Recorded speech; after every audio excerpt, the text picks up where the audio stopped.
Bon, on est parti pour une petite vidéo.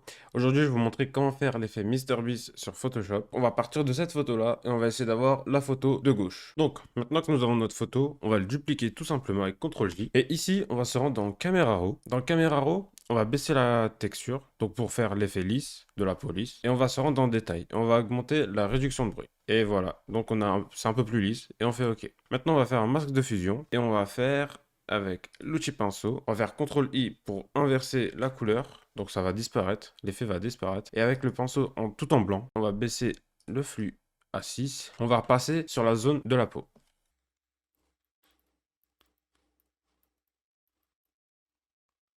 Donc en fait, on va éviter de passer sur les poils, sur la bouche ou encore sur les yeux pour éviter de faire l'effet lisse sur les yeux ou sur les dents. Donc maintenant que nous avons fait ça, on va faire le Dodge and Burn. Donc le Dodge, c'est pour améliorer coins blancs, on va les rendre un peu plus blancs. Et les Burn, ça va être les zones noires, on va les rendre un peu plus noires, donc un peu plus sombres. Donc on va créer deux calques, deux courbes, donc avec CTRL-J. Avec le premier, on va faire Dodge, voilà, un truc similaire comme ça.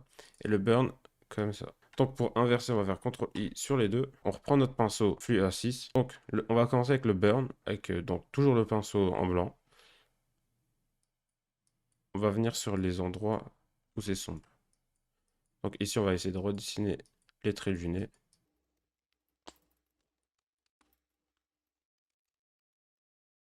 Donc voilà, avant, après. Maintenant, on va faire avec le dodge. Donc ici, on voit directement la zone blanche.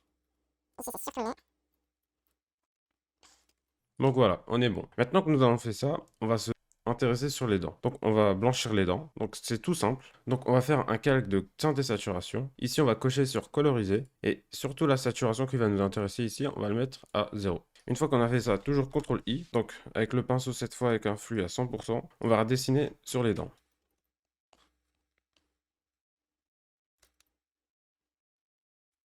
Donc ici, j'ai dépassé un peu sur les lèvres. On peut redessiner avec le noir. Maintenant que nous avons fini ça, on va créer un calque de niveau.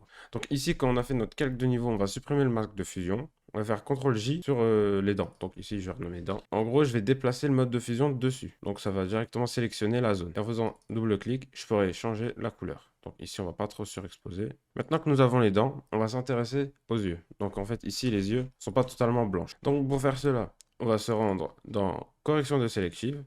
Donc maintenant que nous avons fini les dents, on va s'intéresser aux yeux. On va créer une correction sélective. Donc ici, on se rend directement dans couleur blanc. Et les noirs, on va les baisser. Donc on va faire CTRL-I pour inverser le calque encore une fois. On va utiliser le pinceau en blanc et redessiner les blancs des yeux pour rendre un peu plus blanc.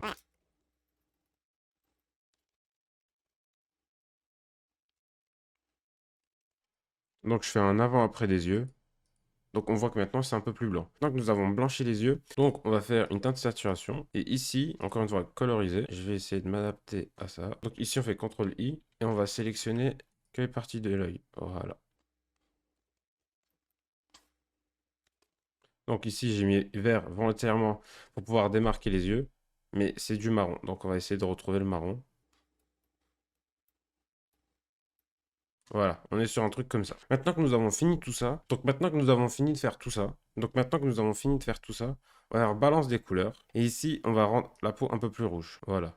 Pas beaucoup, juste assez. Donc ça fait un effet comme ça. Maintenant que nous avons fini ça, avec Shift, on va sélectionner tous nos calques. On va faire CTRL-J et on va faire CTRL-E. Donc le calque se recrée en fait. Donc maintenant que nous avons fini ça, on va se rendre dans Filtre Camera Raw. Dans Filtre Camera Raw, directement dans les nettetés, je vais augmenter la réduction de bruit. Comme ça va créer l'effet lisse directement.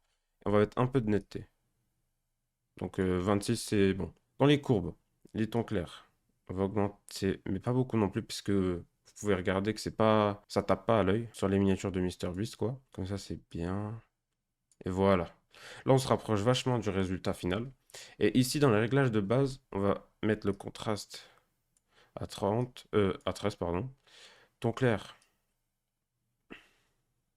on va les baisser. Les foncés, on va le mettre comme ça, oui. Les blancs, on va un peu augmenter. Et la coupe de noir, comme ça, c'est bien. Donc maintenant, la texture, voir ce que ça change. Non, la texture, c'est mieux de la laisser à 0. On va mettre un peu de clarté. Non, même la clarté, on va la laisser comme ça. Et on va mettre un peu de correction du voile. Et comme ça, c'est bon, je pense. On fait OK. Donc maintenant que nous avons fini le filtre caméra raw, on va créer un niveau pour accentuer la couleur de son pull. Donc on va faire comme ça. OK. Et on fait CTRL I encore une fois et on va, avec le pinceau en blanc, on va sélectionner que son pull.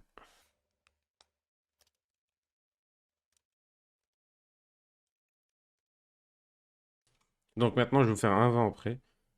Donc avant, nous avons ça. Et maintenant, nous avons ça. Donc si tu veux d'autres tutos de ce genre-là, n'hésite pas à botter la barre des likes. Donc ça va me motiver et je vais te faire plus de vidéos. Et vous aurez le PSD dans la description.